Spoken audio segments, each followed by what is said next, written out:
Hi friends, कसे तुम्ही सगळेजण? तर चला आज पटकन होणारा नाश्ता बनवू. त्याच्यासाठी 1 वाटी रवा मी मिक्सरच्या भांड्यात टाकलं. त्याच्यामध्ये अर्धी वाटी दही टाकलेलं आहे. तर तुम्हाला पटकन काय बनवायचं असेल आणि काय आपण प्रिपरेशन केलं नसेल तर या मस्त पटकन होणारं रेसिपी आहे. तिला अर्धा चमचा मी साखर टाकली आणि मीठ चवीनुसार टाकलं आणि हे सगळं आपण ग्राइंड करून घेणार आहे. बघा, असं की मिश्रण ग्राइंड झालेलं आहे आणि त्याच्यात मी ते अर्धा वाटी पाणी टाकलं.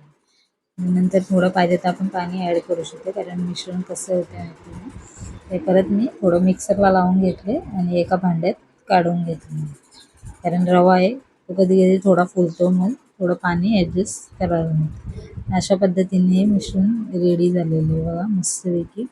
आणि हे आपण आता 10 मिनटं झाकण देऊन असंच रेस्ट करून ठेवून दे. तोपर्यंत थोड्या भाज्या वगैरे कापून जर टाकायचं असेल तर तुम्हाला टाकू शकता याच्यामध्ये, नाहीतर असं प्लेन पण त्याचे आप्पे मी बनवणार आहे तर बनवू शकतात. इथे मी एक पॅकेट टाकलेलं आहे याच्यामध्ये आणि त्याच्यावर थोडंसं पाणी टाकून आपण हे मिक्स करून घेणार. जर तुम्हाला इनो नसेल तर थोडासा सोडा टाकला तरी होऊन जाईल, त्याच्यामुळे ते फुलतील पटकन.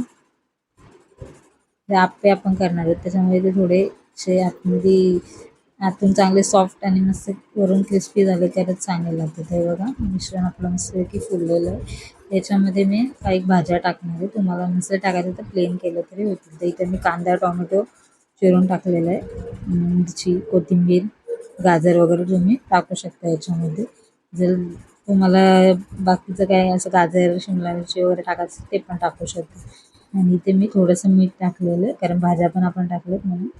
हे बघा मस्तपैकी आपलं मिश्रण रेडी झाले. तर ते मी आप्पे पात्र गरम करून घेतलं आणि इथे एक चमचा एक फक्त थेंब तेल टाकलेलं आहे, जास्त तेल टाकलेलं नाही.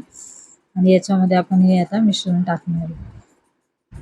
कधी कधी घाईच्या वेळेला आपल्याला असं हे पदार्थ पटकन बनवता येतात. तुम्ही नक्की बनवून बघा, मस्तपैकी क्रिस्पी आणि मस्त टेस्टी पण लागतात खायला. एकदा नक्की बनवून बघा. हे तर सगळं याच्यामध्ये मी हे भरणार आहे आणि आपण 2 मिनटं याला झाकून शिजून घेणार आहे. मीडियम गॅसवरच शिजून घ्या, म्हणजे जास्त काय आपण. बघा आपले मस्त एक साईडने आपले रेडी झालेले आणि ब्राऊन झालेले आणि पलटी करून परत आपण 1 ते 2 मिनटं यांना लो फ्लेमवरच शिजून घ्या. लो फ्लेमवर, कारण ते मग जास्त करपणार पण नाही आणि मस्त पण होतील.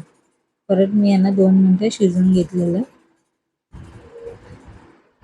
ही रेसिपी आवडली तर नक्की लाईक सबस्क्राईब आणि शेअर करायला विसरू नका. बघा किती मस्तपैकी आपले आप्पे तयार झालेले. एकदम मस्त की तुम्ही चटणी किंवा सांबार बरोबर यांना खायला देऊ शकता. तेव्हा किती मस्तपैकी कुरकुरीत आणि आतमध्ये सॉफ्ट असे आप्पे रेडी झालेले. नक्की जर पटकन बनवायचे असतील तर ही रेसिपी नक्की एकदा बनवून बघा. मुलांना डब्यात किंवा सकाळी नाश्त्यासाठी तुम्ही हे बनवू शकता. बघा तुम्हाला आता मी दाखवते म्हणून किती मस्त आपले आप्पे रेडी झालेले. जास्त वेळ पण नाही, पटकन तयार होणारी ही रेसिपी आहे. बघा किती मस्तपैकी. आणि आता हे चटणीबरोबर सर्व करा. Thank you for watching.